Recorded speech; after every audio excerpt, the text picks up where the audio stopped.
Hello guys, this is Abhishek teaching you mathematics और मेरे 0 subscribers को मेरा प्रणाम। और आज हम सीखने जा रहे हैं बीपीटी को हम प्रूव कैसे करते हैं ये आज हम सीखेंगे। बीपीटी को प्रूव करने के लिए हमारे पास ये थ्योरम दी गई है। पेपर में आपको ये थ्योरम लिखी आ सकती है या फिर लिखा हो सकता है कि प्रूव बीपीटी की फॉर्म होती है बेसिक प्रोपोर्शनैलिटी थ्योरम, या फिर एक और नाम से जाना जाता है इसको जो कि है थेल्स थ्योरम। ठीक है, तो आज हम बीपीटी प्रूव करेंगे। मैं वैसी ट्रायंगल बनाऊंगा जैसी आपकी एनसीईआरटी बुक में दी गई है ताकि आपको कंफ्यूजन ना हो। तो यहाँ पर लिखा है if a line is drawn parallel to one side of a triangle. तो हमारे पास एक ट्रायंगल है। चलो मैं यहाँ एक ट्रायंगल बनाता हूँ। सबसे पहले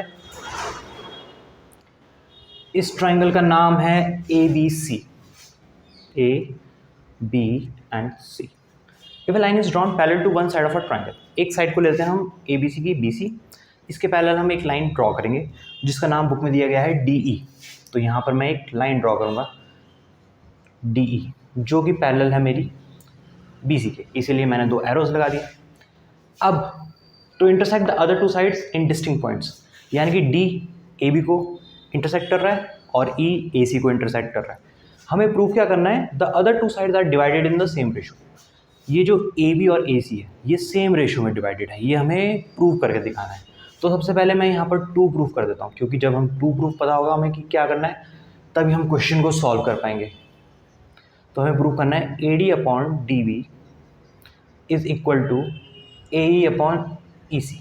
ठीक है, तो ये प्रूव करने के लिए हमें करनी पड़ेगी इसमें थोड़ी सी कंस्ट्रक्शन क्यों करनी पड़ेगी, क्योंकि हम एरिया ऑफ ट्राइंगल्स का फॉर्मूला लगाएंगे और एरिया ट्राइंगल का एरिया निकालने के लिए हमें चाहिए होता है परपेंडिकुलर, इसलिए हमें यहाँ पर परपेंडिकुलर्स ड्रॉ करने पड़ेंगे। तो सबसे पहले मैं ड्रॉ करूँगा परपेंडिकुलर्स D से AE पे, जिसका नाम होगा DM। तो ये एक मैंने परपेंडिकुलर ड्रॉ कर दिया DM, और एक और परपेंडिकुलर ड्रॉ करूँगा मैं AD पे जो कि E से होगा, तो इसका नाम होगा EN। तो यहाँ मैंने एक और परपेंडिकुलर ड्रॉ कर दिया, इसका नाम है EN। और छोटी सी कंस्ट्रक्शन और है, हम ज्वाइन कर देंगे BE को और DC को। तो मैं यहाँ पर BE को ज्वाइन कर रहा हूँ, ये मेरा BE ज्वाइन हो गया और मेरा DC भी ज्वाइन हो गया। ठीक है, इसको मैं कंस्ट्रक्शन में लिख लेता हूँ। तो कंस्ट्रक्शन में कैसे लिखेंगे इसे, कंस्ट्रक्शन यहाँ पर लिखूंगा मैं draw DM perpendicular to AE और EN परपेंडिकुलर टू AD। और एक और चीज़ लिखेंगे हम यहाँ पर ज्वाइन BE एंड DC। ठीक है, ये हमारी कंस्ट्रक्शन पार्ट पूरा हो गया। अब हम BPT को प्रूफ करके दिखाएंगे। तो प्रूफ करने के लिए हमें क्या करना पड़ेगा, कौन सी ट्रायंगल्स लेनी पड़ेंगी, आइए उसको पहले समझते हैं। तो यहाँ पर लिखा है AD के लिए हमें ट्रायंगल लेनी पड़ेगी ADE।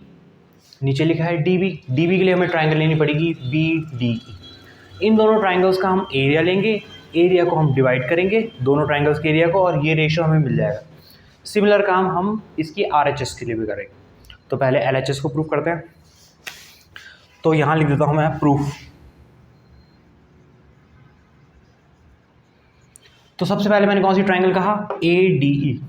तो इन ट्रायंगल ADE इसका हम एरिया निकालेंगे ट्रायंगल ADE का।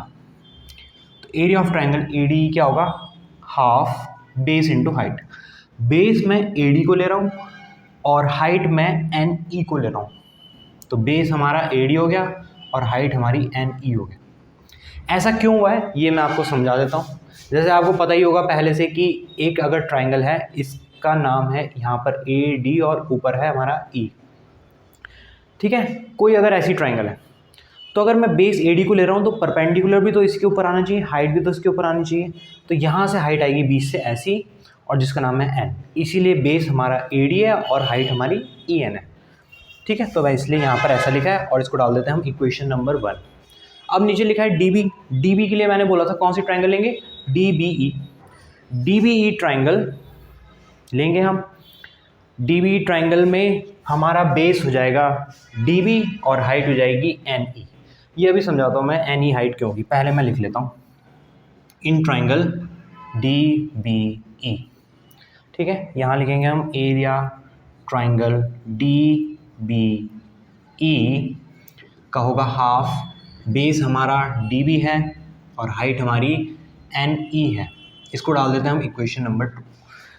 अब आप सोच रहे होंगे कि DBE में बेस अगर DB है तो हाइट इसके बाहर NE कैसे आ गई। तो यहाँ मैं इस ट्राइंगल को बनाता हूँ। एक्चुअल में ये ट्राइंगल हमारी ऑब्ट्यूज ट्राइंगल है। ऑब्ट्यूज ट्राइंगल पता ही है आपको कि ऑब्ट्यूज ट्राइंगल में क्या होता है, एक एंगल 90 से बड़ा होता है। तो यहाँ पर अगर हमारा बेस DB है और यहाँ पर E है तो हाइट जो है हम यहाँ से 20 से तो ऐसे खींच नहीं सकते, हाइट तो यहीं से आएगी और यहाँ से जब हाइट खींचेंगे हम तो वो ट्राइंगल के बाहर आ जाएगी, क्योंकि हमें पता है कि ऑब्ट्यूज ट्राइंगल की हाइट ट्राइंगल के बाहर से होती है।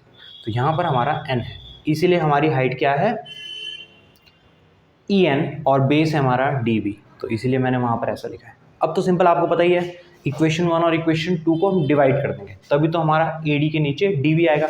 तो मैं अब डिवाइड कर देता हूँ इक्वेशन नंबर 1 और इक्वेशन नंबर 2 को। तो डिवाइडिंग इक्वेशन 1 एंड इक्वेशन 2, ठीक है, ये मैंने लिख दिया। तो यहाँ लिखूंगा मैं area triangle ADE divided by area triangle DBE,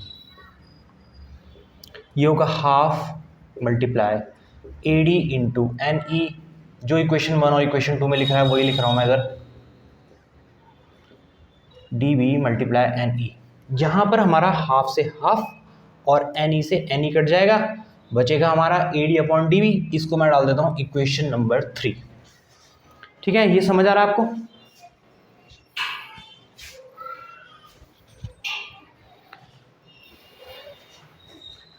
इन्हें मिटा देते हैं हम। सेम काम हम राइट हैंड साइड के लिए यानी कि AE और EC के लिए भी करेंगे। तो जल्दी से बता दो AE के लिए कौन सी ट्राइंगल लेंगे। देखो AE के लिए हम कौन सी ट्राइंगल लेंगे, ADE, सिमिलरली पिछले वाले की तरह। और EC के लिए कौन सी ट्राइंगल लेनी है, दिख रहा है ना सबको, EC है EDC, ये वाली ट्राइंगल लेनी है। तो सबसे पहले मैं ट्राइंगल कौन सी ले लूँगा, ADE। इन ट्राइंगल ADE यहाँ पर लिखूंगा फिर से मैं एरिया ट्राइंगल ADE। अब आप बोलोगे कि ADE तो पहले भी लिखा था, उसका बेस और हाइट ये लिखी है, पर यहाँ पर चेंज हो गए, बेस हमारा AE हो गया और हाइट हमारी DM हो गई। मुझे लगता है समझ आ गया होगा, फिर भी मैं समझा देता हूँ एक बार। अगर बेस में AE ले रहा हूँ तो हाइट मैं DM लूँगा ना, क्योंकि बेस के ऊपर तो हाइट होती है, जैसे मैंने पहले समझाया था। इसको डाल देंगे हम इक्वेशन नंबर 4। इक्वेशन नंबर 5 बनाएंगे हम कौन सी ट्राइंगल से, EDC से। तो मैं लिखूंगा इन ट्राइंगल EDC, ठीक है। इसमें लिखेंगे हम area triangle EDC equal to half.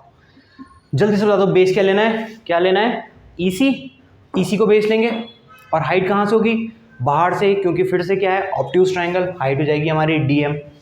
तो मैं बेस लूँगा EC और हाइट हो जाएगी हमारी DM। 4 और इक्वेशन नंबर 5 को हम क्या कर देंगे, डिवाइड। तो मैं फिर से डिवाइड करूंगा, डिवाइडिंग इक्वेशन 4 एंड इक्वेशन 5। तो ये हो जाएगा हमारा area triangle ADE divided by area triangle EDC equal to half multiply AE into DM divided by half into EC into DM। और पिछले वाले की तरह यहाँ पर भी हाफ से हाफ, DM से DM कट जाएगा और ये बन जाएगी इक्वेशन नंबर 6। तो अब हमारा यहाँ पर बन चुका है AD DB और AE अपॉन EC, ठीक है।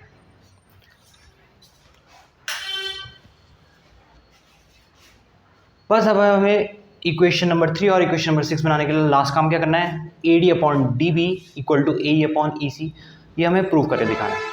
प्रूव करने के लिए क्या करना पड़ेगा, हमें इन दोनों की लेफ्ट हैंड साइड यानी कि एरियाज़ को इक्वल करना पड़ेगा। एरियाज़ को इक्वल में देखिए ADE यहाँ पर भी है, ADE यहाँ पर भी है, तो ऊपर का एरिया तो पहले से इक्वल है, बस हमें नीचे का DBE और EDC को इक्वल करना पड़ेगा। DBE और EDC को इक्वल कैसे करेंगे, देखो पहले मैं ट्राइंगल बनाता हूँ DBE मेरी कुछ ट्राइंगल ऐसे दिख रही है,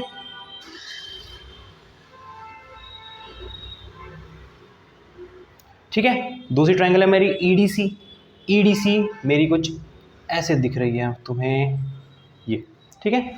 इन दोनों ट्राइंगल्स का एरिया इक्वल कैसे करेंगे, तो एक हमने थ्योरम पढ़ी थी 9th क्लास में।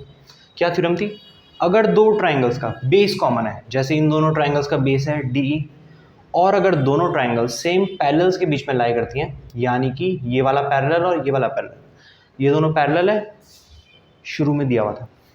तो अगर दो पैरेलल्स के बीच में दो ट्राइंगल्स लाई करते हैं और उन दोनों का एक कॉमन बेस है, तो दोनों ट्राइंगल्स का एरिया क्या होता है? इक्वल। ठीक है, ये हमने 9th क्लास में पढ़ा था। तो बस यही बात मैं लिख रहा हूँ यहाँ पर। तो मैं लिख देता हूँ area triangle DBE equal to area triangle, दूसरी ट्राइंगल का नाम क्या है? EDC। इसका रीजन यहाँ लिख देते हैं, both have common base DE and lies between same parallels। Parallels कौन कौन से सेम है? DE and BC। इसीलिए दोनों ट्राइंगल्स का एरिया क्या हो गया? सेम हो गया। तो इस फिगर को यहाँ से मिटा देते हैं और बस लास्ट स्टेप मुझे यहाँ पर लिखना है। जब ऊपर का एरिया इक्वल था इक्वेशन नंबर 3 और इक्वेशन नंबर 6 में, तो नीचे का एरिया भी इक्वल हो गया, और दोनों एरिया इक्वल होने के बाद दोनों की अगर लेफ्ट हैंड साइड्स इक्वल हो गई तो दोनों की राइट हैंड साइड्स भी इक्वल हो गई। तो यहाँ पर मैं लिख दूंगा area triangle ADE upon area triangle DBE equal to area triangle ADE upon area triangle EDC। ठीक है, ये कहाँ से मिला हमें? फ्रॉम इक्वेशन 3 और 6 से। तो इसकी वैल्यू क्या है? AD अपॉन DB, तो यहाँ वैल्यू लिख दूंगा मैं AD अपॉन DB, और इसकी वैल्यू क्या है हमारी? AE अपॉन EC, तो यहाँ लिख दूंगा मैं AE अपॉन EC। तो क्या हमें यही चाहिए था? AD upon DB equal to AE upon EC। बिल्कुल हमें यही चाहिए था। इसी के साथ हमारी BPT क्या हो गई? प्रूव। तो बस ये वाला क्वेश्चन यहीं पर ख़त्म हो गया। तो ये मेरी फर्स्ट वीडियो थी। अगर आपको समझ नहीं आया तो एक बार वीडियो फिर से देख लेना। मुझे लगता है मैंने अच्छे से समझाया। नहीं समझ आया तो फिर से एक बार देख लेना, या फिर कोई डाउट है तो कमेंट सेक्शन में पूछ लेना। तो एज़ यूजुअल वीडियो को लाइक कर देना, चैनल को सब्सक्राइब कर देना और दोस्तों के साथ इस वीडियो को शेयर कर देना। मैं आपको मिलता हूँ अगली वीडियो में। Bye bye.